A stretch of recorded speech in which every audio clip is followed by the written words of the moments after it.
두려움 중에서도 사람을 두려워한다는 것은 생각보다 악 영향이 심합니다. 몇 가지 사례를 통해서 어떤 악 영향이 있는지에 대해서 말씀을 드리겠습니다. 자, 먼저 첫 번째, 우상숭배 죄로 빠질 수가 있습니다. 우상숭배. 대표적인 예로서 대제사장 아론입니다. 하나님이 이스라엘 백성들을 애굽의 노예 상태에서 구원해 주시고 광야로 이끌어내셨습니다. 그리고 하나님께서는 이스라엘 백성들에게 법 없는 자들이 되지 않도록 하기 위해서 법을 주시기 위해 모세를 불러 올리셨어요. 시내산으로. 근데 시내산에 올라간 모세가 내려오지 않자, 내려오는 것이 더디자 이스라엘 백성들이 우리를 인도한 그 모세라는 양반이 어떻게 된지를 우리가 알 수가 없으니까 빨리 우리를 위해 우리의 신을 만들어 달라라고 합니다. 그러면 대제사장, 어른이잖아요. 무엇을 해야 되겠습니까? 호통을 치면서 정신을 차려라. 우리를 인도한 사람은 사람이 아니라 모세가 아니라 하나님이시다. 하나님 모세를 들어 쓰신 것이고 하나님께서 그를 불러주셨기 때문에 반드시 우리에게 돌아올 것이고 우리에게 법을 주실 것이다. 이렇게 권면을 했어야 되는데 냉큼 만들어버립니다. 이것은 사람을 두려워했기 때문입니다. 백성들을 두려워했다라는 것이죠. 자신들을 인도한 하나님이 아니라 사람을 두려워하게 되니 우상숭배 죄에 빠지게 되었다라는 거예요. 우리도 그럴 수 있습니다. 우리도 하나님을 두려워하지 않으면 사람들과 타협하면서 내 마음을 우상에게 드릴 수 있게 된다는 거예요. 두 번째, 하나님을 버리고 사람을 기쁘게 하는 죄에 빠질 수 있습니다. 대표적인 예로는 사울 왕입니다. 사울 왕은 여호와를 기쁘시게 하는 것보다 자기 명예를 위해서 사람을 만족시키는데 마음을 두었습니다. 이스라엘은 전쟁을 하게 되면 제사를 먼저 드리고 이 전쟁이 하나님께 속했음을 고백하고 싸우게 됩니다. 그러면 하나님께서 앞장서셔서 나가셔서 반드시 승리로 이끌어 주세요. 이스라엘 백성들이 블레셋과 전쟁을 해야 되는 상황이 이르렀습니다. 그런데 제사장 사무엘이 제사를 드리러 오지를 않는 거예요. 그러자 많은 백성들이 사울에게서 흩어지는 것을 사울이 보게 됩니다. 당황을 하게 되죠. 그래서 그 사람들을 붙잡기 위해서 제사장도 아닌 왕 사울이 자기가 제사를 드려버리게 됩니다. 자, 이것은 무슨 이유입니까? 사람들을 만족시키기 위해서 하나님을 버렸다라는 겁니다. 사무엘상 13장 8절에서 9절을 봅니다. 사울은 사무엘이 정한 기한대로 이레 동안을 기다렸으나 사무엘이 길갈로 오지 아니하매 백성이 사울에게서 흩어지는지라. 사울이 이르되 번제와 화목제물 이리로 가져오라 하여 번제를 드렸더니 백성이 사울에게서 흩어졌더니 사울이 그것을 못 견디고 번제를 드렸다라는 말씀이죠. 못 견디고. 하나님께 대한 진노는 견뎌내겠다라는 거예요. 왜? 하나님을 안중에 두지 않고 있기 때문에. 별로 하나님에 대한 경외감이 없기 때문에 사람을 두려워했다는 겁니다. 그래서 그는 하나님께 대한 진노를 받아 폐위당하게 됩니다. 여러분, 하나님께로부터 멀어지는 비참함과 죄에 대해서 깨어있는 여러분들이 되시길 바랍니다. 사람에 대해서 멀어지는 것을 두려워하지 않게 되시기를 바랍니다. 우리는 누구를 기쁘게 하기 위해서 살아야 됩니까? 우리가 지음받은 목적이 무엇입니까? 하나님을 영화롭게 하고 그분을 영원토록 즐거워하는 것이 우리 지음받은 목적이에요. 이 목적에서 이탈하면 사람을 두려워하게 되고 우상숭배를 하거나 사람의 입맛에 따라서 흘러가게 되어 하나님을 버리게 되는 죄를 범할 수 있습니다. 자, 세 번째, 사람을 두려워하면 양심을 버리게 됩니다. 양심.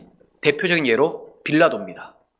빌라도가 분명히 자신은 예수님이 죄가 없다고 인식을 했음에도 불구하고 예수님을 죽이는데 내어주게 되죠. 양심을 버리게 됩니다.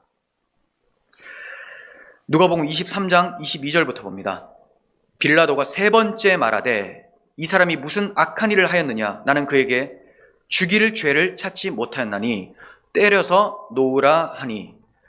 자, 예수님이 아무리 찾아봐도 죽을 만한 죄를 발견하지 못했다는 것을 세 번이나 말을 하고 있어요. 세 번이나. 확실하게 장담하고 있다는 거죠. 예수님은 죄가 없다. 세 번이나 얘기를 했는데 어떻게 됩니까? 23절. 그들이 큰 소리로 재촉하여 십자가에 못 박기를 구하니 그들의 소리가 이긴지라. 네. 이에 빌라도가 그들이 구하는 대로 하기를 언도하고 그들이 요구하는 자 곧 밀란과 살인으로 말미암아 옥에 갇힌 자를 놓아주고 바라바라는 밀란을 일으킨 살인자를 놓아줬죠. 예수님은 넘겨주어 그들의 뜻대로 하게 하니라. 큰 소리에 못 이겨서 그들의 소리가 빌라도의 양심을 이겨버렸어요. 결국 죄 없으신 예수 그리스도를 십자가에 못 박게 내어주었습니다. 이것이 죄라는 거예요. 빌라도가 일부러 못 박은 거 아니지 않느냐? 그래도 위정자가 양심을 배반하고 생명의 주를 죽이는데 앞장서게 되었다라는 거죠. 그래서 빌라도가 그렇게 불명예스럽게 사도신경에 등장을 하는 겁니다. 여러분, 사람을 두려워하면 자신의 양심을 거스르면서 행동할 수밖에 없습니다. 사람을 두려워하지 않는 우리들이 되었으면 좋겠습니다. 자, 네 번째, 사람을 두려워하면 주님을 부인할 수 있습니다. 대표적인 예로 베드로죠. 베드로는 여종을 두려워해서 주님을 부인했습니다. 사람들이 예수님을 잡아 끌고 대제사장 집으로 들어갈 때 베드로가 멀리 떨어져서 따라가게 되는 것을 보게 됩니다. 자, 이것부터가 문제죠. 멀리 떨어져서 따라간다라는 것이 이미 사람들을 두려워하고 있다는 거예요. 그런데 베드로를 본 한 여종이 이렇게 얘기를 합니다. 이 사람도 예수와 함께 있었어요 라고 사람들한테 일러 바쳐요. 그러자 베드로가 당황해하면서 나는 그를 알지 못한다라고 항변을 합니다.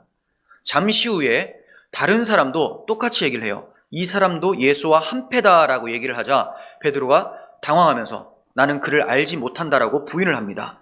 이제 1시간쯤 지났어요. 또 다른 사람이 장담하면서 얘기를 합니다. 확신하면서 이 갈릴리 사람은 예수와 함께 있었던 것이 분명하다라고 얘기를 합니다.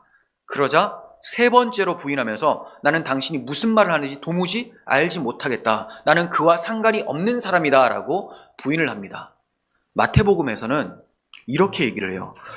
처음에는 부인을 했어요. 두 번째는 맹세를 하면서 부인합니다. 세 번째는 저주를 하고 맹세하여 부인했다라고 표현하고 있습니다. 이와 같이 사람을 두려워하면 예수님을 부인하는 정도를 넘어서 맹세하고 저주를 하며 맹세하고 부인하게 된다는 것. 이토록 엄청난 죄를 짓게 될 수가 있습니다.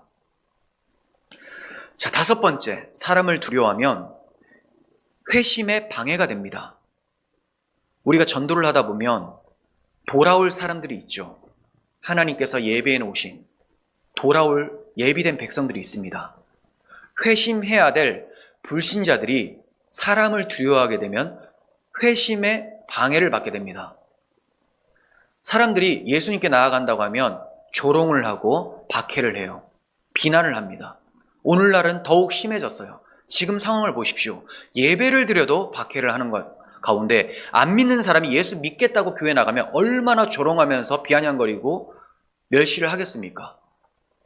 그러므로 사람을 두려워하면 회심을 하는데도 방해가 되고 예수님을 만날 수가 없게 된다는 거예요.